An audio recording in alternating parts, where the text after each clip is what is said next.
Alhamdulillahi Rabbil Alamin. Wassalatu wassalamu ala ashrafil anbiya'i wal mursalin wa ala alihi wa sahbihi ajma'in. Warhamna ma'ahum birahmatika ya arhamar rahimin. Allahumma ja'alna minal ladhina yastami'una al-qawla fayattabi'una ahsanah. Allahumma ja'alna minal ladhina yastami'una al-qawla fayattabi'una ahsanah. Allahumma ja'alna minal ladhina yastami'una al-qawla fayattabi'una ahsanah. Amin ya rabbal alamin. Alhamdulillah, bersyukur pada Allah Subhanahu wa taala, malam berbahagia ini dapat bersama kembali kuliah pengajian kita. Kita berhenti bulan Ramadan baru-baru ni. Tuan-tuan sekalian, mudah-mudahan Ramadan yang berlalu memberi satu semangat kepada kita untuk meneruskan pengajian, kuliah-kuliah, amal ibadah. Mudah-mudahan amal ibadah kita diterima oleh Allah Subhanahu wa taala. Jadi sambungan malam ni bacaan kitab kita masih lagi bab yang pertama pada menyatakan seksa atau azab bagi orang meninggalkan sembahyang. Keenam, no? Betul. Betul tak bang, yang keenam? Berhenti 2 bulan, no? Keenam. Sambungan bentuk siksa bagi orang yang meninggalkan sembahyang. Dan keenam, tiada diangkat doanya oleh malaikat ke langit. Tuan sekalian, yang keenam sambungan malam ni, azab, bentuk siksaan, bentuk bala yang Allah Ta'ala timpakan bagi orang-orang yang tidak salat atau meninggalkan sembahyang adalah doa dan permohonannya tidak diangkat ke langit. Berbeza dengan orang-orang yang beriman yang menepati waktu salatnya. Tuan-tuan sekalian, bukan sahaja doa kita, tetapi doa para malaikat kepada kita. Tetamu-tetamu Allah yang berada di langit turut mendoakan kita. Antara bentuk doa, tuan-tuan masuk masjid ni, mari pada rumah. Ada dalam banyak hadis disebut, man tawadda'a fa ahsana al-wudu summa atal masjida. Nak mari masjid ni, angkat wuduk di rumah. Bukan kata masuk masjid sembahyang, dalam perjalanan tu Allah Ta'ala sebut bah dekat para malaikat, lam yakhtu khutwatan illa rafa'allahu biha darajah. Hai malaikat, jangan catat kecuali angkat martabat iman dia. Allah perintah para malaikat supaya mengangkat taraf keimanan kita. Tu baru dalam perjalanan. Sampailah tuan-tuan sekalian, mari di masjid. Sebab tu kita bila sampai di masjid, sama ada hari Jumaat dan sebagainya, kita dituntut untuk bersegera. Jangan duk isap rokok lagi. Ni mari duk pam dulu rokok daun, kan? Bersegera. Benda-benda yang makruh, benda-benda yang kurang elok, tinggal isap di rumah. Nah, ni sampai dalam sembahyang pun jatuh rokok dahil lagi, tuan-tuan. Tinggal isap di rumah. Sampai bersegera ke masjid sebab apa? Sebab doa para malaikat. Fa idza dakhalal masjida, langkah kaki kanan naik tangga. Tu adab, no? Ramai masuk kaki kiri dulu, no? Langkah kaki kanan, bila masuk maka malaikat doa di langit. Tu kata orang beriman hak jaga solat tu. Bukan kata doa dia, sebelum dia berdoa baru mari dia dapat dah doa para malaikat. Apa yang malaikat minta? Allahumma ghfir lahu. Dhamir hu ni dhamir sorang-sorang. Kalau tetap mengaji qawaid ataupun ilmu nahwu, hu ni untuk seorang. Makna doa secara khusus. Siapa doa? Malaikat. Banyak mana? Tak terhitung bilangan dia. Yang ada di ruang langit pertama, kedua, ketiga sampailah ketujuh. Satu hari Rasulullah duduk dengan para sahabat. Rasulullah kata apa? Aku dengar bunyi terlalu bising. Sahabat tanya, Rasulullah bising apa? Rasulullah kata, nun di langit sana. Nun di langit sana tiada tempat walaupun satu hasta yang kosong, kecuali kesemuanya dipenuhi dengan malaikat yang bertasbih. Banyak mana tuan-tuan? Satu hasta tak ada tempat kosong. Semua dipenuhi dengan para malaikat. Bayangkan banyak mana. Atas pada langit ketujuh dia panggil Sidratul Muntaha. Atas. Dan di sana ada kiblat para malaikat yang bernama Baitul Ma'mur. Ada riwayat mengatakan malaikat bertawaf di situ. Malaikat masuk, keluar. Masuk, keluar. Masuk, keluar. Yang masuk tu keluar tak akan masuk dah sampai bila-bila. Sebab apa? Pelajak banyak. Ada riwayat kata sekali masuk 70,000. Keluar esok dia tak akan masuk dah sampai kiamat hal lain pula masuk salin. Bayangkan berapa hari, berapa juta tahun dunia ni. Itu yang masuk bertawaf. Yang tak ada tempat kosong atas langit, yang muka dunia lagi, yang menjaga manusia, yang kiri kanan manusia, kesemuanya berdoa, Allahumma ghfir lahu, ya Allah, pertama sekali minta ampunkan dosa dia. Dia tak ada solat lagi, baru mari masjid, tak ada semayang lagi, dapat dah doa malaikat. Doa dia sudah pasti diangkat.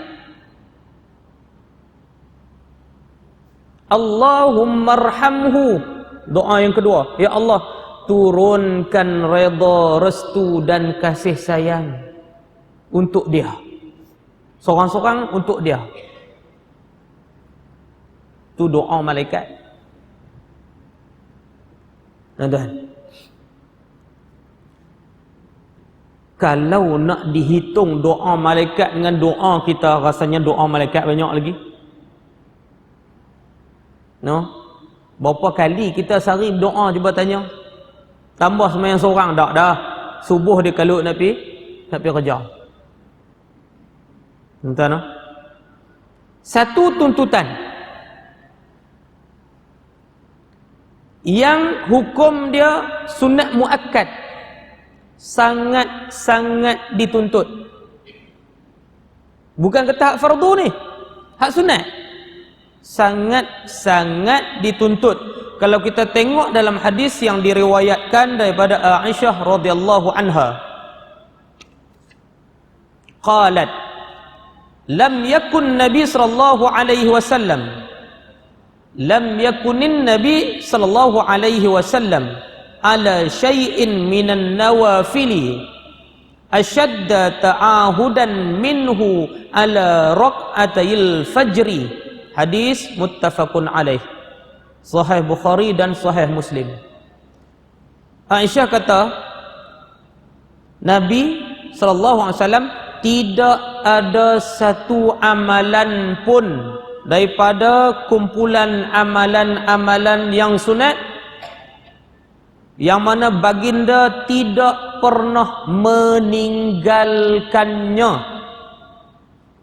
Dalam banyak-banyak amalan sunat yang Nabi tak pernah tinggal, Nabi sentiasa melakukannya sampai turun hukum dekat kita sunat muakkad. Muakkad ni mana berat, sangat-sangat dituntut. Apa dia? 2 rakaat sunat sebelum subuh. Tuan-tuan, 2 rakaat sunat sebelum subuh.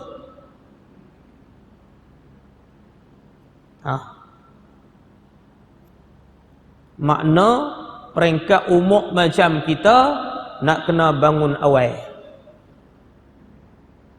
Anak-anak kita kena gerak bangun awal, latih mereka. Tuan-tuan, bukan waktu dah kita duk selimut, bukan kata masuk subuh, sebelum subuh, sebelum Sungai Petani subuh 5:53. Makna kalau tuan-tuan nak sembahyang, nak mengamalkan sunnah muakkad ini, sunnah muakkad, pukul 5 kena bangun dah. Masuk bilik air dulu, mandi, bersih tubuh badan apa semua komplit semua. Maka mari ke masjid. Mari ke masjid. Kalau nak kerja punya pasal tak apa, tak wirid tak apa. Yang penting main jemaah dulu peringkat pertama.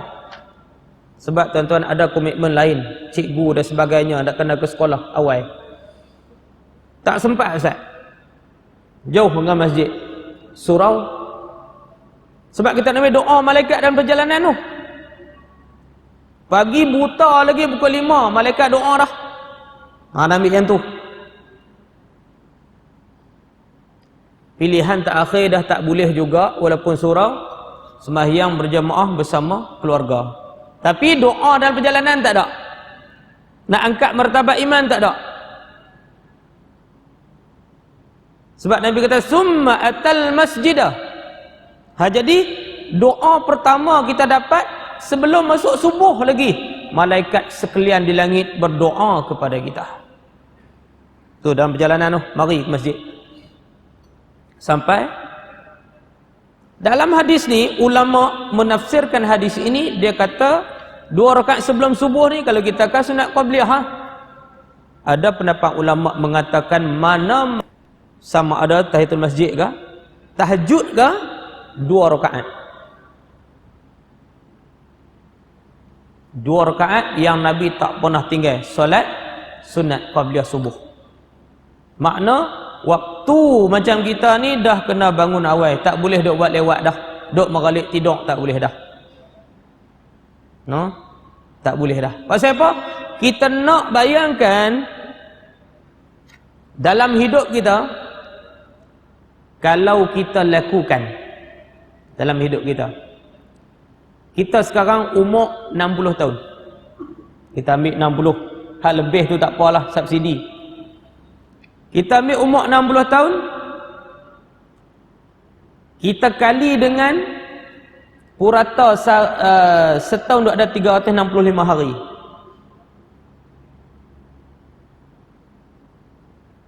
Duk ada 21,900 hari.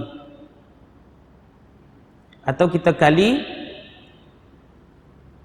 kita ambil 60 tahun 365, duk ada doa para malaikat itu. Kalau setiap kali kita mari tu tuan-tuan, sebelum apa-apa lagi subuh tu kita dah dapat dah doa malaikat 21,900, mana 22,000 kali. 22,000 kali ni tuan-tuan, doa yang tidak ditolak. Doa yang tiada ditolak.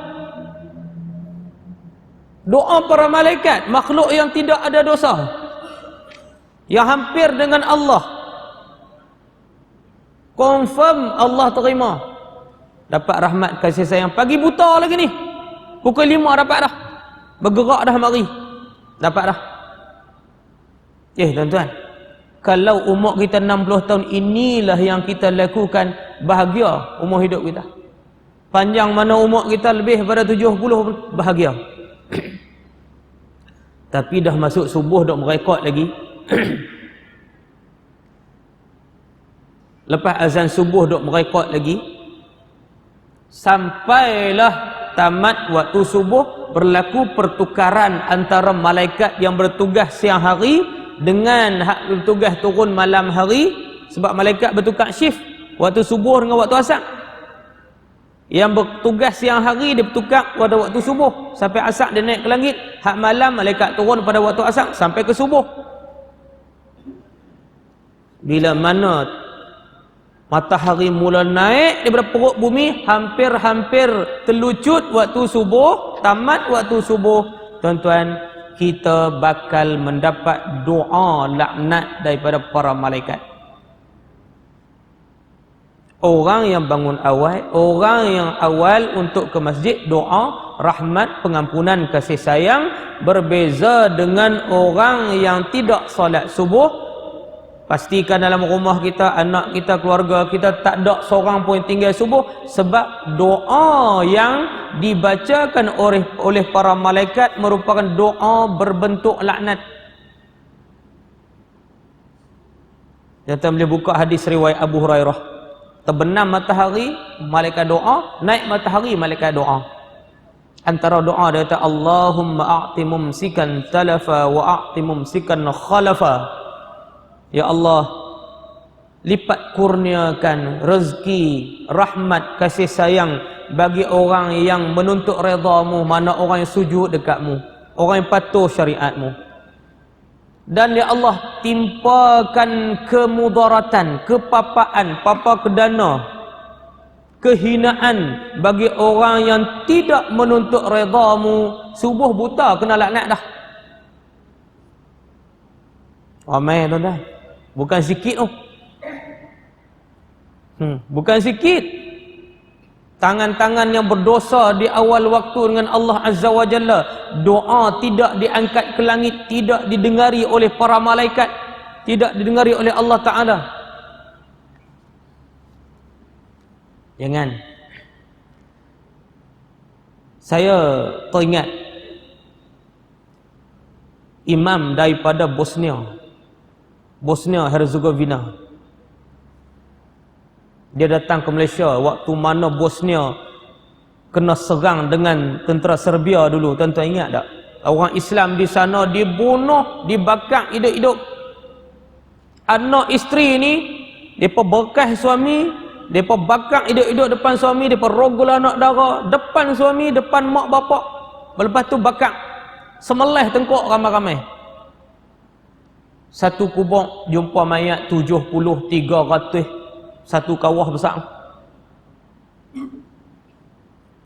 Imam di Bosnia ni, ibu negara dia nama Sarajevo, imam besar dia. Dia mari di Malaysia. Dia kata apa?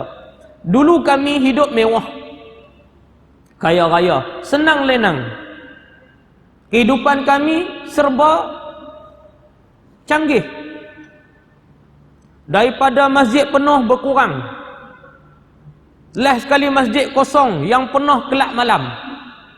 Yang penuh kelak malam. Berjoget, menari, mabuk. Tak kira dah isteri orang ke, zina benda biasa, dedah aurat benda biasa, meninggalkan salat perkara biasa. Sampai jadi benda biasa. Bila mana tentera Serbia serang, tuan-tuan, dia bunuh, dia bakar, dia rogol, dia semelih. Kami lari cari pertolongan. Cari pertolongan, nak dapat pertolongan siapa ni, lari ke sana, lari ke mari. Tak ada siapa yang bantu kami. Akhirnya kami baru teringat, tiada sebarang bentuk pertolongan yang mampu untuk selamatkan kami kecuali Allah Azza wa Jalla. Kami lari baru teringat nak cari masjid. Masuk dalam masjid dengan tangan-tangan yang bergelumang dengan dosa, dengan arak, dengan zina, dengan dedah aurat, dengan tak salatnya. Kami sujud pada Allah, kami tadah tangan ke langit. Rupanya pada waktu itu tangan yang bergelumang dengan dosa, Allah tak dengar lagi doa kami. Hancur habis Bosnia, tuan-tuan tengok. Siapa yang mampu bantu? Tak ada. Itu kehinaan bila mana masjid rumah Allah kosong, manusia mula meninggalkan salat, doa tidak didengari oleh Allah dan para malaikatnya. Jangan buat main. Kita duk rasa benda ringan, rupanya dalam rumah kita ada. Tak ada tangan ke langit, berlumuran air mata kami minta tolong dekat Allah. Allah tak dengar lagi, tuan-tuan. Habis generasi kami, musnah habis. Itu dia. Allah tunjuk dekat kita. Bukan kata Bosnia. Nun, umat terdahulu dalam Quran tunjuk punya banyak. No, kaum Nabi Musa, Nabi Isa, Nabi Hud, Nabi Saleh, Nabi Shu'aib, Nabi Harun, Nabi Yaqub, Nabi Yusuf, semua Satu generasi ganti satu generasi, ganti satu generasi. Semua para rasul diturunkan Allah, kalimah pertama yang para rasul ajak manusia, apa dia? Ya qaumi i'budullah ma lakum min ilahin ghairuh. Wahai manusia, wahai umat aku, sembahlah Allah. Ma lakum min ilahin ghairuh, tak ada dah Tuhan lain, sembahlah Allah.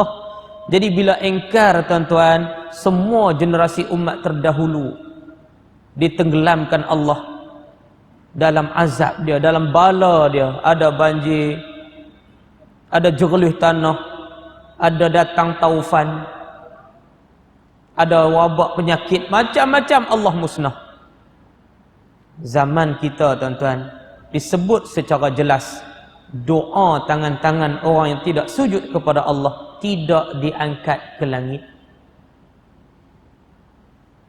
Cuba tolong pastikan setiap pagi sebelum buat kerja lain, pertama kita dapat doa para malaikat. Cara dia macam mana? Bangun awal 2 rakaat sebelum subuh, bukan sahaja dapat doa daripada para malaikat, tetapi mendapat satu tawaran daripada Allah Azza wa Jalla. Tawaran apa tuan-tuan? An Aisyah radhiyallahu anha anin Nabi sallallahu alaihi wasallam qala raq'atul fajr khairun minad dunya wa ma fiha wa anha wa fi riwayatin lahuma ahabbu ilayya minad dunya jami'a.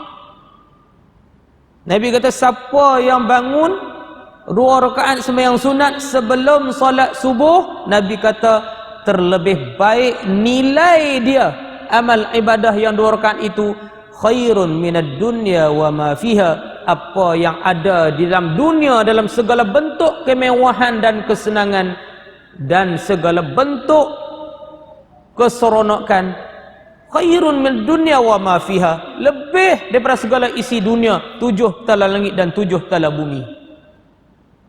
Tadi doa malaikat sepanjang jalan sampai tuan-tuan balik, doa.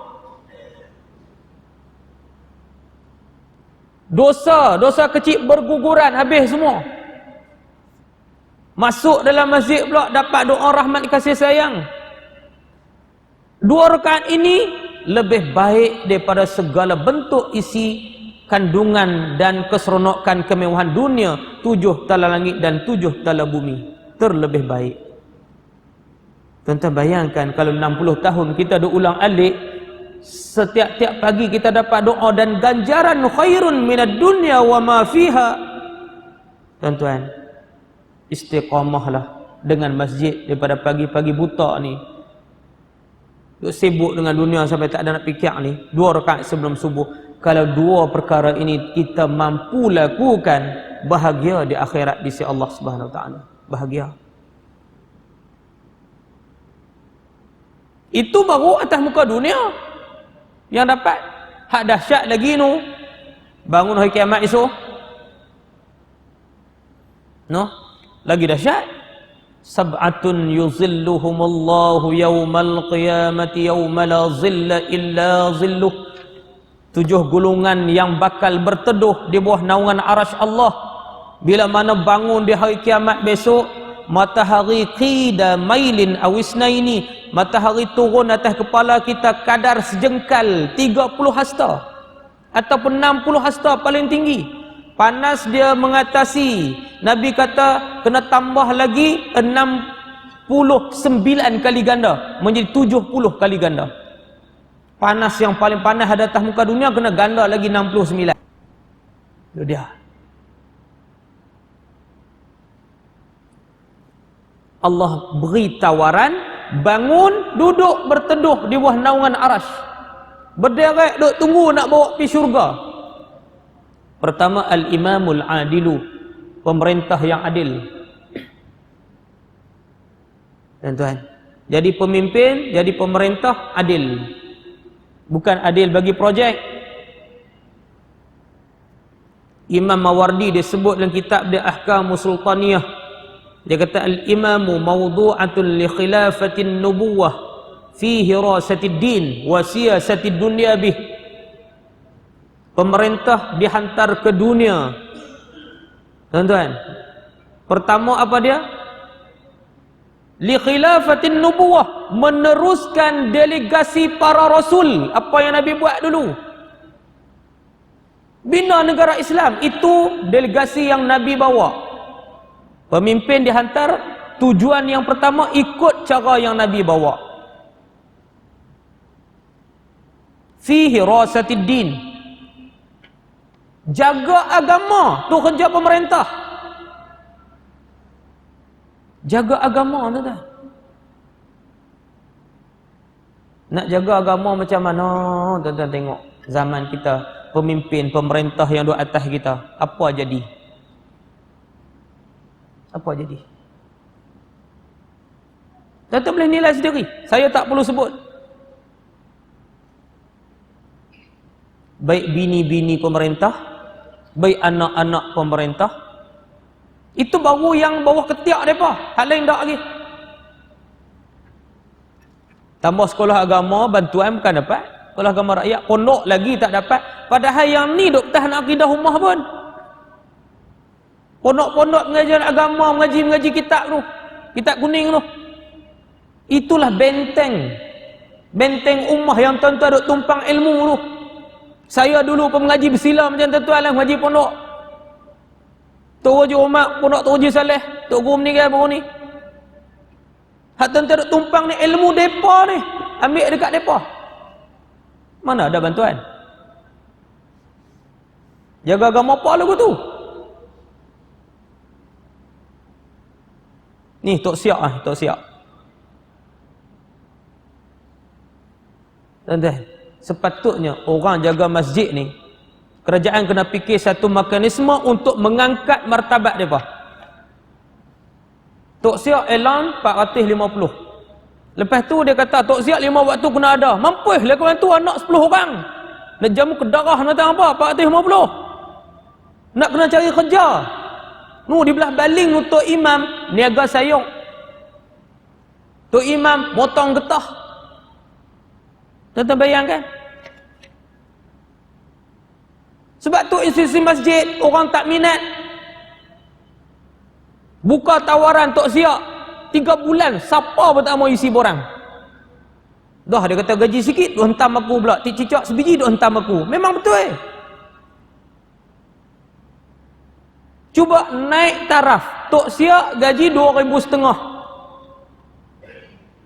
Sama taraf dengan guru tadika 2,500. Campak elong 3,000. Tok Siak tak pergi ke mana, cicak tak ada berak, dia tadah kain dah. Tu mengangkat martabat agama. Ini satu contoh saya bagi supaya tuan-tuan mudah nampak. Mudah nampak. Betul tak saya kata ni? Hampa gelak apa? Memang betul pun 450. Kawan anak 10 orang. Lepas tu duk kata ni Tok Siak ni. Pasiak penuh diri. Kawan pun nak cari rezeki. Tuan-tuan. Nilai apa 450 dengan agama? Angkat martabat. Itu satu contoh. Yang kedua, nilai agama tuan-tuan. Imam. Tu imam pun sama juga tuan-tuan. Zaman kita, zaman lala ni duk berlakon 2-3 buah masjid lah. Janji ada kabel. Tak ada ilmu tak apa. Ni zaman lah ni. Di Baling ada 3 buah masjid. Sebuah masjid tu calon imam 5 orang. Lulusan Universiti Al-Azhar 5 orang. Semua tak lulus. Yang lulus hak JKK cok sokongan. Minta maaf saya sebut. JKK sokong. 5 orang majlis Al-Azhar semua tak lulus. Lepas tu mula merapu lah. Mula baca khutbah pun. Komited baca komited lah. Fakulti baca pakulantai. Lepas tu hak teruk lagi dia mula dia merapu. Ittaqullah. Hak bulan puasa baru ni. Bertakwalah pada Allah Subhanahu wa taala. Mudah-mudahan kita selamat dunia akhirat. Tuan-tuan, sidang jemaah sekalian, tajuk khutbah kita pada hari ini puas dan pedih. Mampu pa waw alif sin puasa dia baca puas. Fa dal ya ha fidyah dia baca pedih. Puas dan pedih. Anak makmum gelak di belakang. Maka bagi orang yang meninggalkan puas itu, hendaklah dia membayar pedih. Mampu hak ni dah berlaku tuan-tuan, sebab tu orang zaman lah ni dia cari masjid nak dengar khutbah pun. Betul. Baca bunyi balas lain. Aduh. Ada hak khutbah sebelum tu, tuan-tuan disarankan balik cuci semua kawasan rumah. Kerana kawasan rumah yang bertakung air dikhawatiri dijangkiti penyakit AIDS. Aidis dia baca AIDS. Mampu. Pasal apa? Agama dianggap benda ringan. Boleh main-main. Ada kabel, ada cok kanu, ada kabel kawan ni. Hang ngaji lah tinggi melangit pun, minta maaf. Boleh dekat orang ni. Boleh tentu-tentu main lagu tu. Sedangkan tanggungjawab pemerintah dia kena tengok. Delegasi dia ganti para rasul. Dia kena jaga agama. Wasiyasati dunia bih. Dan memerintah dunia dengan agama. Halal ke haram ke agama kata? Nanti kena tanya agama dulu. Sebab tu kita tengok Khalifah Umar Abdul Aziz, dia pergi menunaikan ibadah haji. Dia tengok rakyat dia duk bertawaf keliling Kaabah. Mari seorang rakyat dia tepuk belakang, wahai Umar, hang tengok tu berapa ramai duk tawaf. Dia kata ramai tak terbilang, ratusan ribu. Dia kata hang kena ingat, aku bukan tanya saja. Ni rakyat dia kata kat dia, aku bukan tanya saja, aku bertanggungjawab dengan Allah Azza wa Jalla. Diri aku seorang hang tu pemimpin. Hang bertanggungjawab, kepala hang dan setiap kepala yang sedang bertawaf. Semua tu duk tunggu nak dakwah hang depan Allah esok. Kalau hang buat salah dengan mereka, hang selewing. Tu dia tuan-tuan. Sebab itulah Tok Guru Haji Saleh dia pesan sebelum dia mati. Ada orang viral masuk dalam Facebook pun ada. Tok Guru saya tuan-tuan. Meninggal dia seorang, terasa sangat kehilangan. Padahal doktor pakar meninggal belungguk, bersyarah meninggal belungguk, tak terasa kehilangan. Tapi Tok Guru seorang tuan-tuan, habis, hilang kita mutiara kita, tak ada ganti dah. Jenazah dia semayang lebih daripada 30,000 orang. Sahabat kata ada kot 10,000. Mohong sampai tak mau. Pemerintah hajaknya tu jadi tu. Tu pesan apa? Dia kata pertama, setiap pelajar dia minta tolong pesan dekat orang ramai, bagi dia faham betul-betul dalam hidup ni kena jaga 3 perkara. Pertama dia kata ayya'rifa khaliqahu. Dia kena kenal Tuhan dia siapa. Ni tu pesan. Hak tak kenal Tuhan tu lah tak sembahyang tu. Dia kena kenal Tuhan dia siapa. Tanggungjawab dia dengan Tuhan dia macam mana. Kalau kita faham yang ni tuan-tuan, sebelum subuh kita kena bangun dah. Pasal kita makhluk, Allah tu pencipta, sujud bagi tepat waktu. Tu Tok Guru pesan. Yang kedua Tok Guru kata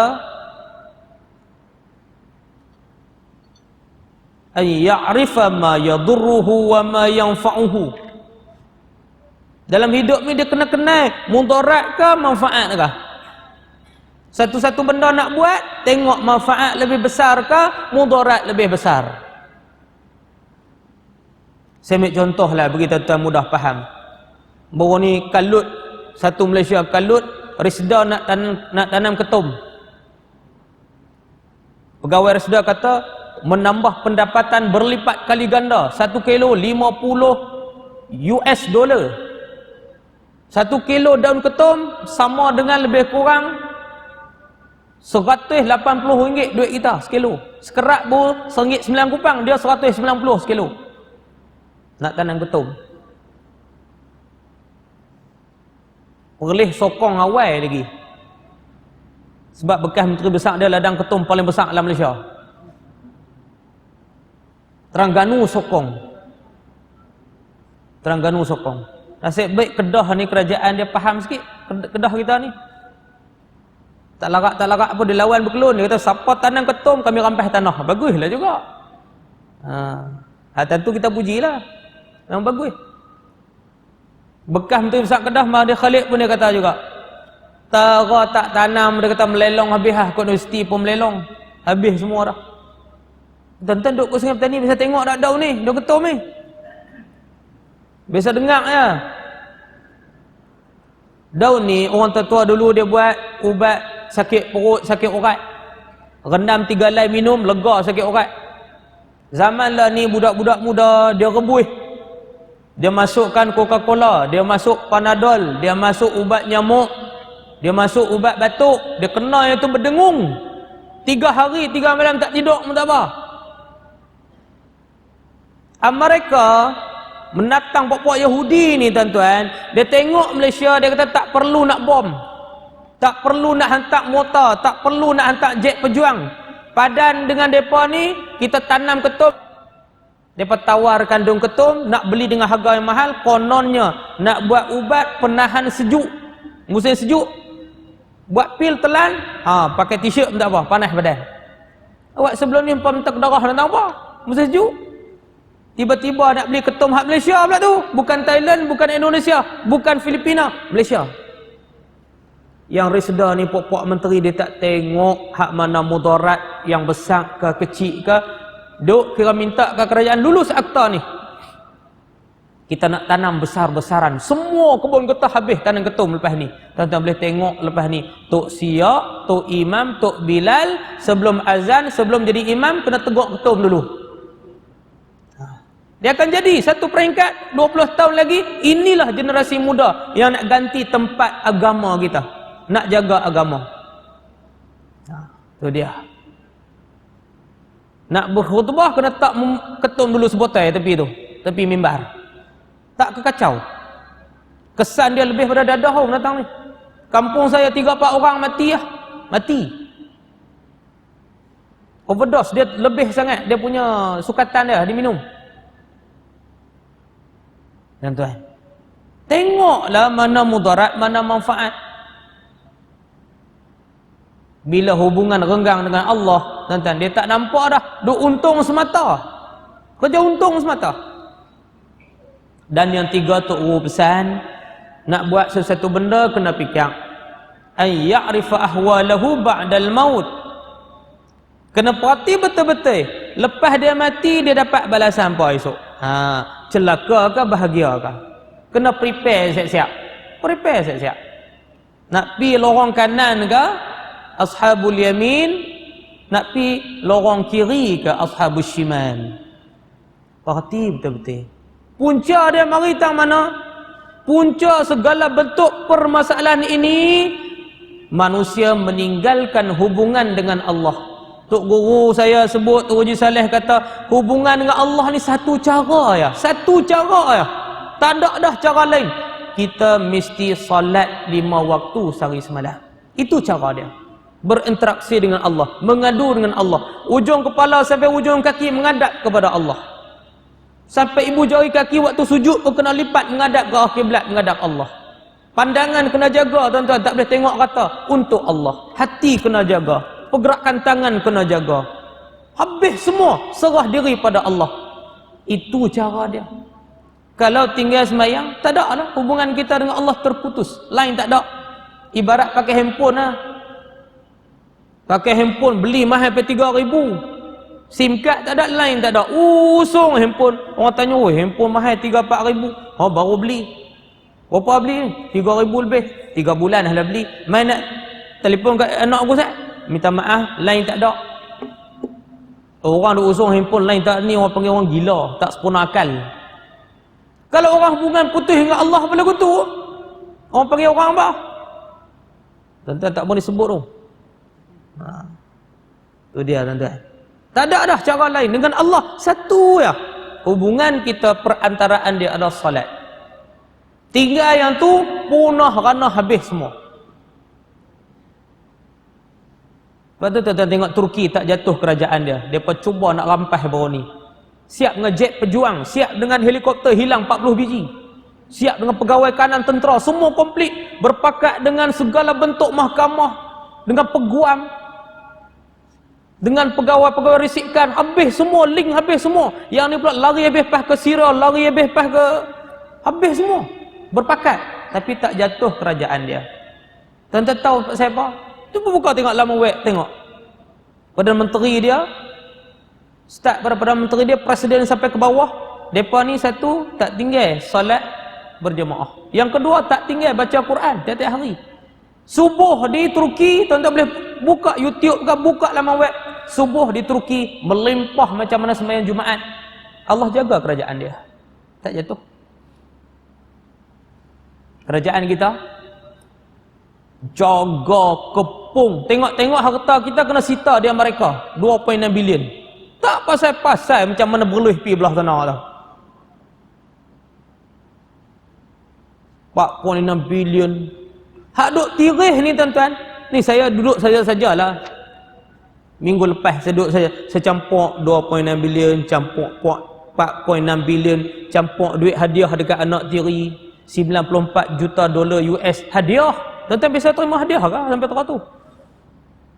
Kok lah sambut hari lahir kek RM200 ke sebiji, pernah jumpa tak orang tak main hadiah?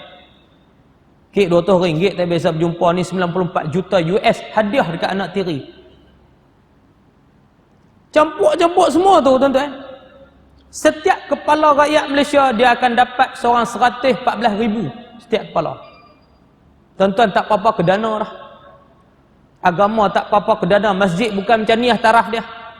Kalau betul-betul urus macam mana kita mengurus hubungan kita dengan Allah, tawajjuh dengan Allah, nak buat satu benda fikir mudaratkan manfaat, akhirat esok nak terima bala celaka ke nak terima syurga, selamat dunia akhirat. Itu punca dia. Punca dia apa dia? Putus hubungan dengan Allah Azza wa Jalla. Suluhlah hati kita, keluarga kita. Kita suluh tengok. Pak Long tu susah ya. Anak jaya semua mengaji. Harta sikit ya, hati senang. Awal-awal lagi duduk masjid lah. Dia tu kaya raya, masjid jarang-jarang. Anak ni tak tahu serabut kepala otak, masuk pusat serenti keluar, masuk habis, masuk keluar, kena tangkap sakih dadah, sakih nu. Kaya saja, jauh hubungan dengan Allah, malapetaka yang Allah bagi. Depan mata kita, tak payah fikir jauh. Tuan-tuan tengok jiran kita, apa jadi? Dan saya yakin tuan-tuan, tuan-tuan buka minda, buka dada, tengok. Kalau aku ni bulan ni aku rajin rapat dengan Allah, berdoa setiap waktu, tak biasa tinggal sembahyang jemaah, hati senang tak? Rezeki luas tak? Luas. Senang, mudah. Cuba bergelang pulih sembahyang pun, apa jadi? Cukup, tak payah fikir banyak. Sebab itulah betapa hinanya orang yang putus hubungan dengan Allah ini. Sampai doa dia, permohonan, rintihan hati dia, tadah tangan Allah tak layan. Tuan-tuan, akhirat nak pergi mana ni? Cuba tanya tengok. Sampai kita duk merintih, duk merayu, Allah tak dengar, buat tak tahu nak pergi tang mana akhirat besok. Tu baru minta doa, nak minta selamat, nak minta murah rezeki, Allah tak layan. Nak minta pintu syurga, benda paling besar. Mudah-mudah Allah nak bagi. Tu dia tuan-tuan. Tolong pastikan diri kita, isteri kita, generasi anak-anak kita, bentuklah dengan solat. Tuan-tuan tengoklah anak yang mudah diajak solat, mudah diajak ke masjid, hati dia mudah, nasihat mudah terima, pelajaran mudah, banyak mudah. Tapi yang jauh dengan solat, jauh dengan rumah Allah, jauh dengan pengajian, galik dok main game ya, Pokemon lah apa macam-macam keluar akhir ni. Sampai majlis fatwa pun nak kena buat keluar fatwa pula. Sampai dok main tu belangak kereta pada dah, terjun masuk dalam kolam air pada dah. Dia punya asyiknya. Tuan-tuan. Sampai tu, maka anak kita hati dah jadi keras. Generasi pewaris pewaris generasi kita jadi kerah rosak. Jadi mudah-mudahan malam ni kita faham tanggungjawab kita, kewajipan kita. Mula dengan esok pagi tuan-tuan, masih tak terlambat lagi, bangun awal pukul 5. Ingat, antara sunat muakkad yang sangat-sangat dituntut, dan kita berjalan ke rumah Allah, ke tempat ibadah untuk mendapatkan doa para malaikat di awal pagi sebelum kita buat apa-apa benda. Ingat, bangun awal, sembahyang 2 rakaat qabliyah subuh ataupun apa-apa sunat, insya-Allah kita selamat. Dia suruh sembahyang juga 2 rakaat. Nampak tuan-tuan? Walaupun sunat. Dia tak sebut benda lain. Itu kata perhubungan kita dengan Allah. Al-Fatihah.